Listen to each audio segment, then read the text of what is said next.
আসসালামু আলাইকুম। দীর্ঘদিন পর কানাডার ভিসা সংক্রান্ত আরেকটি গুড নিউজ নিয়ে আপনাদের সামনে হাজির হলাম। যারা চ্যানেলটিতে নতুন তাদের জন্য জানিয়ে রাখি, এই চ্যানেলে আমি ইনকাম ট্যাক্স, কোম্পানি ল সহ বিভিন্ন আইনি পরামর্শ এবং ইমিগ্রেশন সংক্রান্ত আলোচনা করে থাকি। কথা না বাড়িয়ে মূল টপিকে প্রবেশ করি। যদিও সাম্প্রতিক সময়ে কানাডায় বিভিন্ন প্রক্রিয়ায় ইমিগ্রেন্টদের সংখ্যা কমিয়ে আনার কথা বলা হয়েছে, তারপরেও গুড নিউজটি হচ্ছে 2025 সালে কেয়ার গিভারদের জন্য নতুন করে ওপেন হতে যাচ্ছে কানাডার দরজা। এখানে বলা হয়েছে, the new pilot programmes are aimed to increase access to care givers for children, seniors and individuals with disabilities.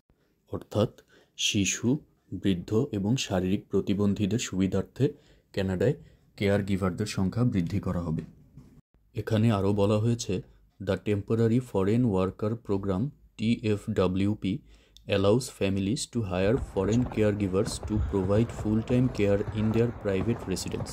Caregivers must meet requirements set by IRCC and Employment and Social Development Canada ESDC. অর্থাৎ ক্যানাডিয়ানরা TFWP প্রোগ্রামটির মাধ্যমে বিদেশি care giver বা foreign care গিভার্সদেরকে higher করতে পারবেন। আর care গিভারদেরকে অবশ্যই IRCC এবং ESDCর requirements অনুযায়ী eligible হতে হবে। তো কানাডায় যারা কেয়ার গিভার হিসেবে আসার কথা চিন্তা করছিলেন, নিঃসন্দেহে তাদের জন্য এটি অত্যন্ত বড় একটি সুসংবাদ। এই সংক্রান্ত নেক্সট আপডেটগুলো আমি ইনশাল্লাহ আপনাদেরকে জানিয়ে দিব। আপনাদের সকলের জন্যই শুভকামনা রইল। আমার জন্য আপনারা দোয়া করবেন। ধন্যবাদ। আসসালামু আলাইকুম।